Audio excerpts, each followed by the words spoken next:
Hey, Mark Swasey, MTC Media with our NBA Finals coverage. We're talking about the Spurs X Factor, and we've seen this in NBA Finals before, where a guy who isn't maybe the first or second option in the offense comes and has a big series on the brightest of lights. And up to this point, I've liked the Spurs X Factor with two players. Actually, it's Devin Vassell and Julian Champagny, because both of those guys have come up big in games. Sometimes it's not the same game. Certainly with Vassell, he was a major factor in the Western Conference Finals. He shot 21 for 45 from the field, 14 for 31 from three. Now, he did slow down the last three games where he struggled a little bit with 10 for 32 from the field and 7 for 22 from three.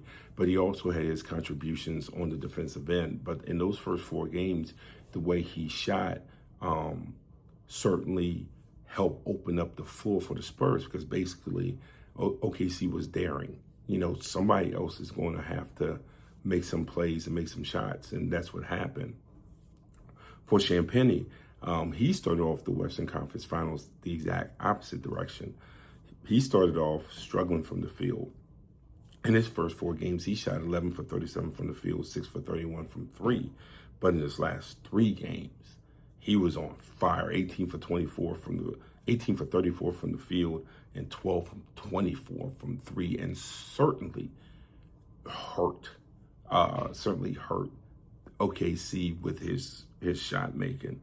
If one of both makes shots, then it kind of takes away from some of the things we saw the Knicks do to the Spurs during the regular season. Now, Mitchell Robinson's injury, from what I've seen, it does not look like he's going to be an impact. Is he going to play? Yes. Is he going to be an impact? I don't think so. So if you go back to the regular season, there was a game where the Knicks guarded Wembanyama with OG. And this is back when Harrison Barnes was still starting for the Spurs.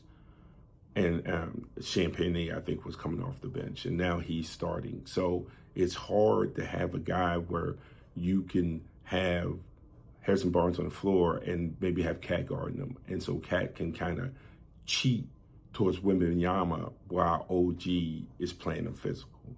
Well, Champagny and Vassell, how those two are shooting, you kind of take that away from the Knicks, or you take it away where the Knicks can only use it in small stretches. So then that leaves Cat, who also in the game guarded Wembanyama. And then that becomes a trust factor. Can Cat guard Wembanyama without the stupid fouls? Because the Knicks need Cat on the floor. And then, of course, Mitchell Robinson, who we don't know how healthy he is or isn't, to also come off the bench and guard Wembanyama. So that's how, when Vassell and Champagny is hitting shots, that's how it impacts this series. It impacts what the Knicks can do with Wembanyama. So we're going to have to see that over how many games this series is, but it should be interesting to see if they continue to shot make, because remember now, Cleveland did not. So the Knicks were able to do some things and get away with some stuff because Cleveland did not consistently hit shots. The Spurs consistently hit shots. The Knicks are going to have to find a different plan on defense. It's Mark Washington, MTC Media.